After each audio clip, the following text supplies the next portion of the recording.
Hello friends, today's topic is agriculture and rural development. So first of all, agriculture. Introduction to agriculture. Agriculture refers to all those activities which are relates cultivation of land, मतलब कि सारी ऐसी activity जो कि कृषि के cultivation से related होती है for the production of crops, हमारी फसलों की प्रोडक्शन के लिए food crops like jute and cotton. Food crops jute और कॉटन के लिए जो भी लैंड से कल्टीवेशन की जाती है उसको बोलते हैं agriculture. Agriculture is backbone of the Indian economy and proper agriculture can be stand for the prosperity of the Indian economy. Agriculture जो है वो इंडियन इकोनॉमी की, भारतीय अर्थव्यवस्था की एक बैकबोन की तरह काम करती है, रीढ़ की हड्डी की तरह काम करती है और जो कि इंडियन इकोनॉमी को विकसित करने में भी सहायता करती है। To maintain ecological balance there must be balanced sustainable development of agriculture and sectors, मतलब कि एग्रीकल्चर में और इसमें एग्रीकल्चर सेक्टर में जो एक अच्छे से विकास करने के बाद ही हम जो इंडियन इकोनॉमी को है उसको विकसित कर सकते हैं। द 11th फाइव-ईयर प्लान, जो कि हमारा 11th फाइव-ईयर प्लान की जो ड्यूरेशन है हमारी 2007 से लेके 2012 तक, वो जो है वो एग्रीकल्चर डेवलपमेंट के उसमें जरूरी माना गया है for the rapid economic development of the country, मतलब कि कंट्री की इकोनॉमिक डेवलपमेंट के लिए जो है 11th फाइव-ईयर प्लान में एक हमारे इसमें इसको इसमें लाया गया था। नेक्स्ट है रूरल डेवलपमेंट।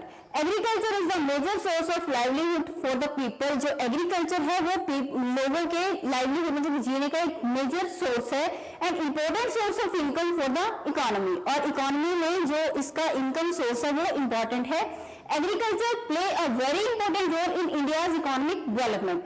जो एग्रीकल्चर है वो इंडिया की इकोनॉमिक डेवलपमेंट में एक महत्वपूर्ण रोल जो है वो प्ले करती है। Therefore, in order to achieve development of Indian economy, agriculture and rural development has to be accorded to top priority। मतलब कि जो अचीवमेंट है, डेवलपमेंट की अचीवमेंट्स हैं, उनको गेन करने के लिए, उनको प्राप्त करने के लिए जो है एग्रीकल्चर को एक प्रायोरिटी, प्राथमिकता दी गई है। This chapter focus on various aspects of agriculture. इस जो चैप्टर में हम पढ़ेंगे उसमें जो एग्रीकल्चर के बहुत सारे भागों के ऊपर उसमें फोकस किया गया है और रूरल डेवलपमेंट के ऊपर भी फोकस किया गया है। In particular we discuss the detail of issue of agriculture marketing and rural credit. इसमें हम लोग क्या पढ़ेंगे, एग्रीकल्चर मार्केटिंग और रूरल क्रेडिट के बारे में पढ़ेंगे। इंपॉर्टेंस ऑफ एग्रीकल्चर, एग्रीकल्चर की इंपॉर्टेंस क्या है। शेयर इन नेशनल इनकम, ये राष्ट्रीय आय में जो है एग्रीकल्चर शेयर करती है, भाग बनती है। एक सोर्स ऑफ एम्प्लॉयमेंट, ये रोजगार का भी एक सोर्स है।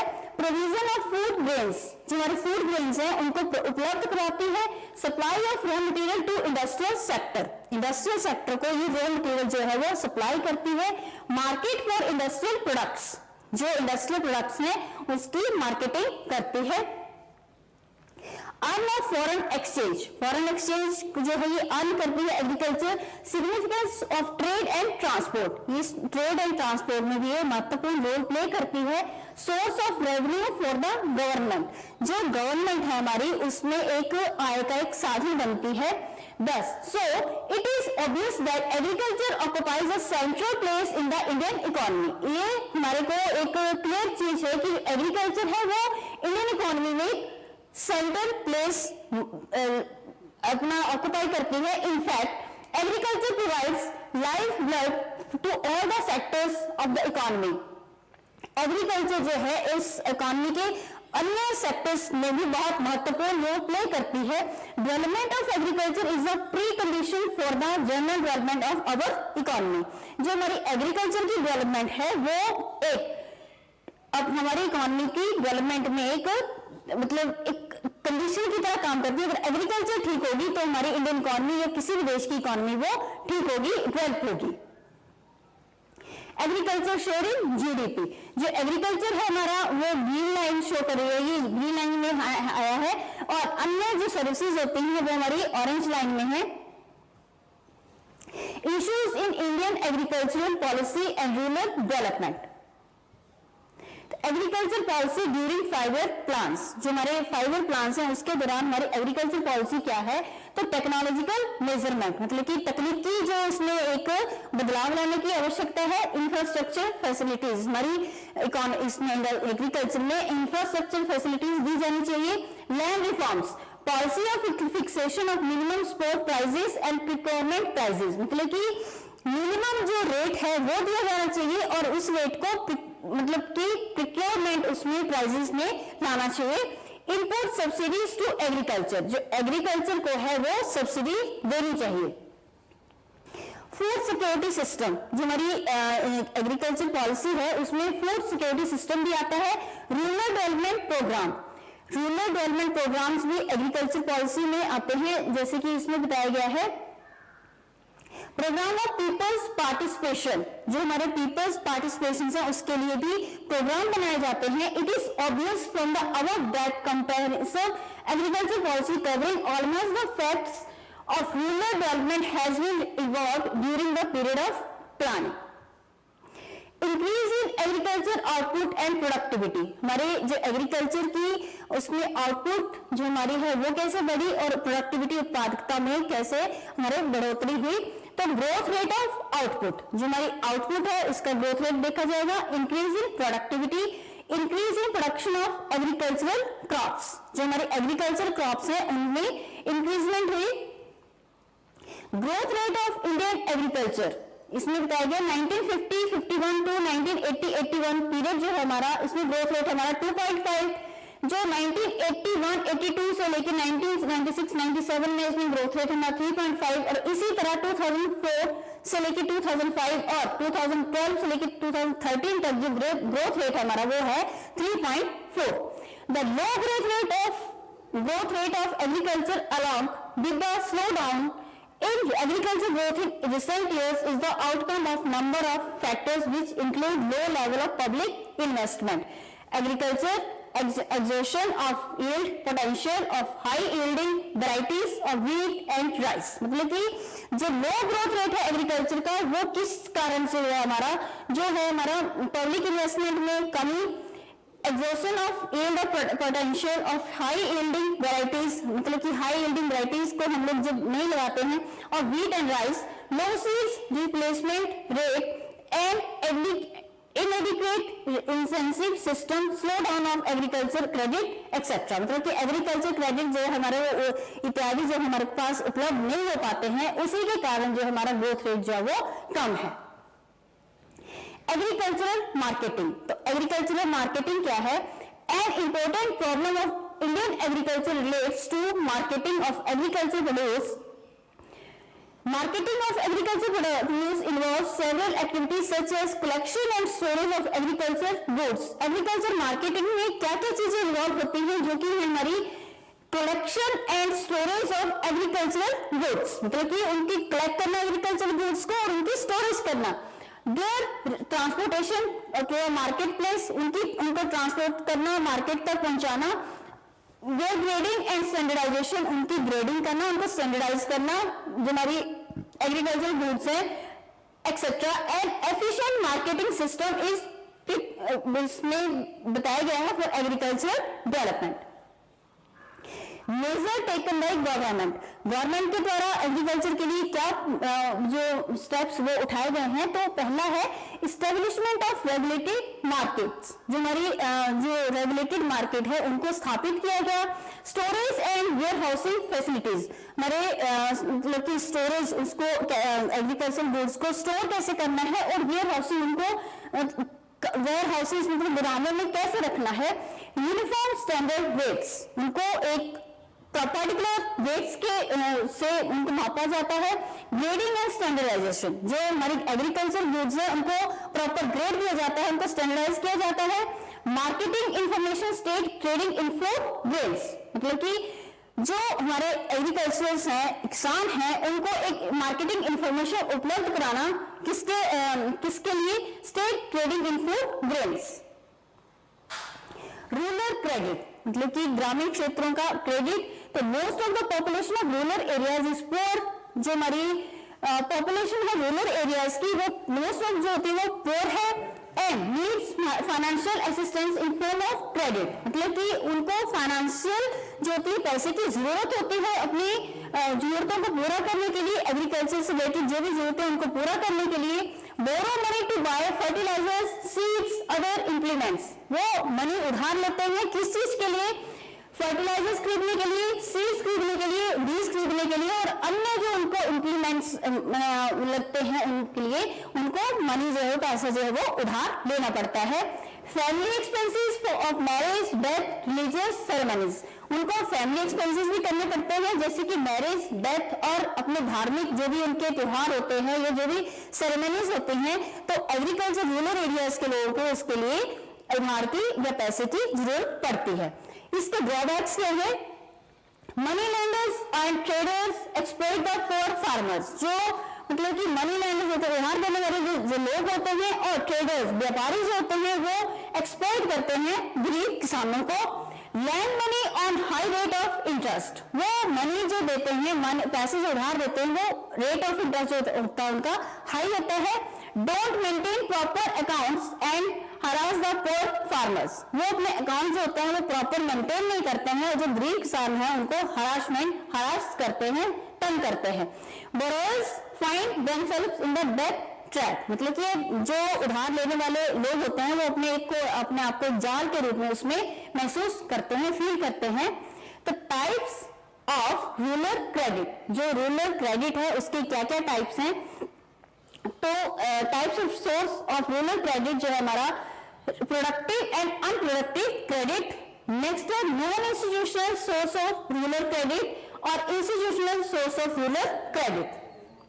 तो सबसे पहले सोर्स ऑफ क्रेडिट में आएगा हमारा इनफॉर्मल सोर्सेज, जो हमारे इनफॉर्मल सोर्सेज के अंदर क्या आएगा, non government sources such as family, friends, money lenders, traders etcetera.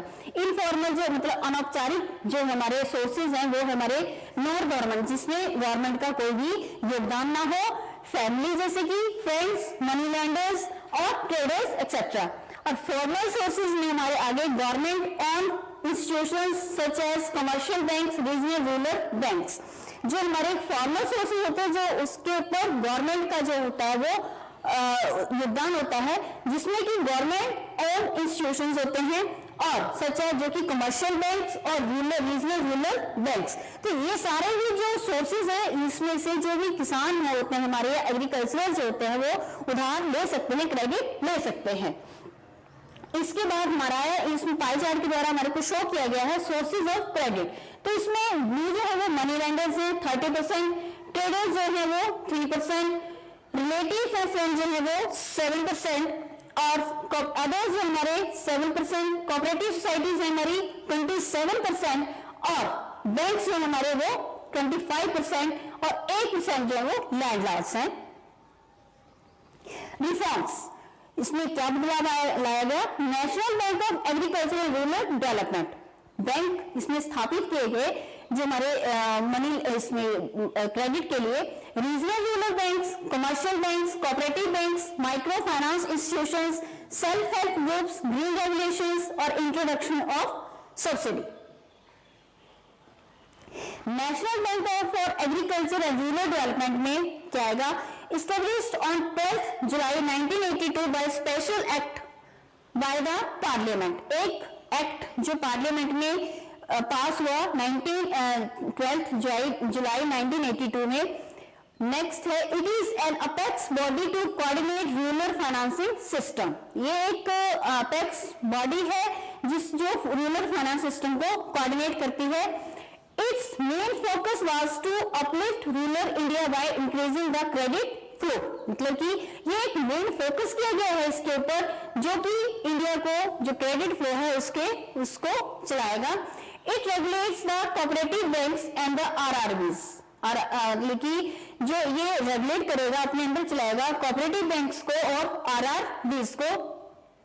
इसका मिशन क्या है, इसका उद्देश्य क्या है, promoting sustainable and adequate agriculture and rural development through effective credit support. मतलब कि एग्रीकल्चर को एक अच्छे से विकसित तरीके से उसको आगे ले जाना, किस चीज से, रूरल उसमें इफेक्टिव क्रेडिट सपोर्ट जो हमारा क्रेडिट सिस्टम है उसको इफेक्टिव तरीके से लागू करना रिलेटेड सर्विसेज, जो इससे अन्य जो भी रिलेटेड सर्विसेज है उसके साथ institutions, building and other initiatives. Land development banks, regional rural bank, जो हमारे रीजनल रूरल बैंक हैं वो क्या है? The Narasimha committee on rural credit recommended the establishment of regional rural banks. हमारी नरसिम्हा कमेटी जो है उसने जो है ये आरआरबी जो बैंक हैं वो शुरू किए, meeting the needs of rural areas. इसमें जो रूरल एरियाज हैं उसकी जो जरूरतें हैं उसके लिए उसको ध्यान में रखा। रीजनल रूरल बैंक्स एक्ट 1976 के एक्ट के अकॉर्डिंगली ये आरआरबी जो है वो इस्टेब्लिश किए गए।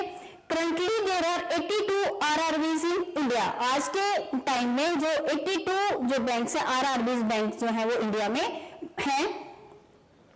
इसके ऑब्जेक्टिव्स क्या है? Credit gap in rural areas, मतलब कि ब्रिजिंग द क्रेडिट गैप, जो हमारा रूरल एरियाज में क्रेडिट गैप है, उधार का जो एक सिलसिला है उसको कम करना। Check the outflow of rural deposit to urban areas, मतलब कि आउटफ्लो जो है हमारा रूरल डिपॉजिट्स का वो चेक करना। Reduce regional imbalances and increase rural employment generation. Agriculture diversification, तो इसमें क्या होगा? एग्रीकल्चर डाइवर्सिफिकेशन जो है refers to reallocation of productive resource such as land, labour and capital. इसमें जो लैंड, लेबर एंड कैपिटल है उसको डाइवर्स करके प्रस्तुत करना in the agriculture sector in new activities. The new activities can be new crops और life stock products, मतलब कि इसमें क्या होगा कि जो फसलें हैं उनको भी नए तरीके से या नई फसलों को इसमें पैदा करने की इस पॉलिसी में बात होगी। Diversification primarily involve substitution of one crop for another. इसमें सबसे पहले क्या होगा? एक फसल का जो है वो सब्स्टिट्यूशन जो है वो प्रस्तुत किया जाएगा। इट इंक्लूड्स टू एस्पेक्ट्स, इसके दो पार्ट्स होते हैं। चेंज इन क्रॉपिंग पैटर्न, जो हमारी फसल का क्रॉपिंग पैटर्न है उसको चेंज करना। Shift to of agriculture labour workforce, जो हमारी एग्रीकल्चर वर्कफोर्स है उसको शिफ्ट करना। ग्रीन रेवोल्यूशन, तो green revolution is also known as seed water fertilisers precise technologies, मतलब कि ग्रीन रेवोल्यूशन को हम और क्या बोलते हैं कि seed water fertilisers pesticide technology, एक अच्छी मतलब नई तकनीक को शुरू करना जिसके अंदर की बीज, पानी, जो हमारी खाद है और अच्छे उसके केमिकल जो भी है उसके दी जाती है। In 1965, the government of Mrs. Indira Gandhi decided to take a major step on agriculture condition. 1965 में जब मिसेस श्रीमती इंदिरा गांधी जी की गवर्नमेंट थी तो उसने जो एग्रीकल्चर कंडीशन को सुधारने के लिए एक मेजर स्टेप उठाने की कोशिश की। बस so green revolution was applied to the period from 1967 to 1978, basically in part of Punjab and Haryana. जो ग्रीन रेवोल्यूशन है वो जो है मतलब 67 से लेकर 78 तक जो हमारा वो अप्लाई किया गया और उसको मेनली कहां पे अप्लाई किया गया? पंजाब एंड हरियाणा में। At this stage the green revolution was concern only with the wheat and rice. इस स्टेज में जो था वो ग्रीन रेवोल्यूशन जो था सिर्फ व्हीट, चावल और गेहूं से ही रिलेटेड था। Doctor M S. Swaminathan from India led the green revolution as a project. जो ये डॉक्टर थे स्वामीनाथन, उन्होंने एक ग्रीन रेवोल्यूशन को एक प्रोजेक्ट की तरह ट्रीट किया। डेफिनेशन, ग्रीन रेवोल्यूशन की डेफिनेशन क्या है?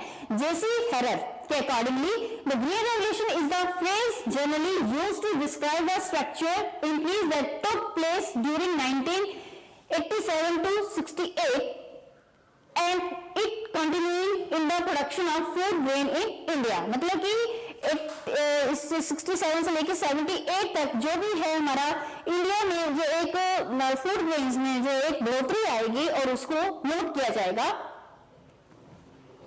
Effects of green revolution, green revolution के इफेक्ट क्या हुए? इंक्रीज इन प्रोडक्शन, हमारी प्रोडक्शन में क्या हुई? बढ़ोतरी हुई। कैपिटलाइजिंग फार्मिंग, जो हमारी फार्मिंग थी उसको कैपिटलाइज किया गया। इफेक्ट ऑन रूरल एम्प्लॉयमेंट, जो हमारी रूरल एम्प्लॉयमेंट है उसके ऊपर इसका इफेक्ट हुआ। Reduction in imports of food grains, जो हमारे फूड ग्रेन्स थे उसके इंपोर्ट में आयात में क्या हुआ? कमी आई। डेवलपमेंट ऑफ इंडस्ट्रीज, जो हमारे उद्योग थे उनको विकसित किया गया। इफेक्ट ऑन प्राइजेस, हमारी कीमतों के ऊपर फर्क पड़ा, इफेक्ट हुआ। बेस फॉर इकोनॉमिक ग्रोथ, ये इकोनॉमिक ग्रोथ का एक आधार बना। इफेक्ट ऑन कंज्यूमर, जो हमारे उपभोक्ता थे उनके ऊपर इफेक्ट हुआ, इफेक्ट ऑन प्लानिंग, प्लानिंग के ऊपर इफेक्ट हुआ, इंक्रीज इन ट्रेड, ट्रेड व्यापार के ऊपर जो ये इसका फर्क पड़ा, और चेंजिंग थिंकिंग ऑफ फार्मर्स, हमारे किसान थे उनकी सोच में बदलाव आया।